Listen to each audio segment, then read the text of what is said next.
ನಮಸ್ಕಾರ ರೀ ಅಣ್ಣ. ನಾವು ನ್ಯೂ ಕರ್ನಾಟಕ ಫ್ಯಾಕ್ಟ್ರಿಗೆ ಜಿಗ್ಗಿ ರೋಡ್ ದಡಪ್ರಭ ಮುಂದೆ ಇದು ಸಾದಾ ಸ್ಟೇರಿಂಗ್ ಗಾಡಿ ಇತ್ತು. ಇದನ್ನು ತಗೊಂಡು ಪವರ್ ಸ್ಟೇರಿಂಗ್ ಮಾಡಿರಿ. ಇವತ್ತು ನಾವು ಮುಂದೆ ನಿಮ್ಮದು ಯಾವುದೋ ಗಾಡಿ ಮಾಡಿಫಿಕೇಷನ್ ವರ್ಕ್ ಇದ್ರೆ ನಮಗೆ ಕಾಂಟ್ಯಾಕ್ಟ್ ಮಾಡಿರಿ. ಆಯಿಲ್ ಬೇಕಾಯ್ತು, ಪವರ್ ಸ್ಟೇರಿಂಗ್ ಆಯ್ತು, ಮುಂದೆ ಎಲ್ಲ ಥರ ಗಾಡಿ ಕೆಲಸ ಮಾಡಿಕೊಟ್ಟು ಮುಂದೆ ವಿಡಿಯೋ ನೋಡಿರಿ ಯಾವ ಥರ ಕಂಪ್ನಿ ಫಿಟ್ಟಿಂಗ್ ಆಗಿತ್ತು.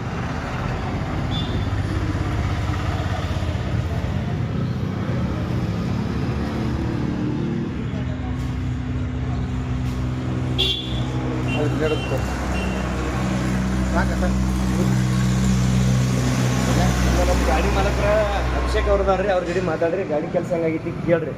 ಇಲ್ರಿ, ನಮ್ಮದು ಸಾದಾ ಸ್ಟೇರಿಂಗ್ ಇತ್ತು. ಮಿಸ್ತ್ರಿಗಳು ಹೇಳಿರು ಪವರ್ ಸ್ಟೇರಿಂಗ್ ಮಾಡಿಕೊಡ್ತಾವತ್ತ. ಆದರೂ ಮಿಸ್ತ್ರಿಗಳು ಏನು ಯಾವುದೇ ರೀತಿ ಒಂದು ಸಾದಾ ಸ್ಟೇರಿಂಗ್ ಇದ್ದದ್ದು ಪವರ್ ಸ್ಟೇರಿಂಗ್ ಆಗೈತೆ ಅನ್ನೋದು ಏನು ಗೊತ್ತಾಗಂಗಿಲ್ಲ. ಕಂಪ್ನಿ ಟೈಪ್ ಫಿಟ್ ಮಾಡಿದರು. ನಿಮ್ಮದು ಯಾವುದೇ ಗಾಡಿ ಇದ್ರೆ ಸಾದಾ ಸ್ಟೇರಿಂಗ್ ಇದ್ದದ್ದು ಪವರ್ ಸ್ಟೇರಿಂಗ್ ಮಾಡಿಸ್ಬೋದು. ಮಿಸ್ತ್ರಿಗಳನ್ನ ಕಾಂಟ್ಯಾಕ್ಟ್ ಮಾಡ್ಬೋದು. ಓಕೆ.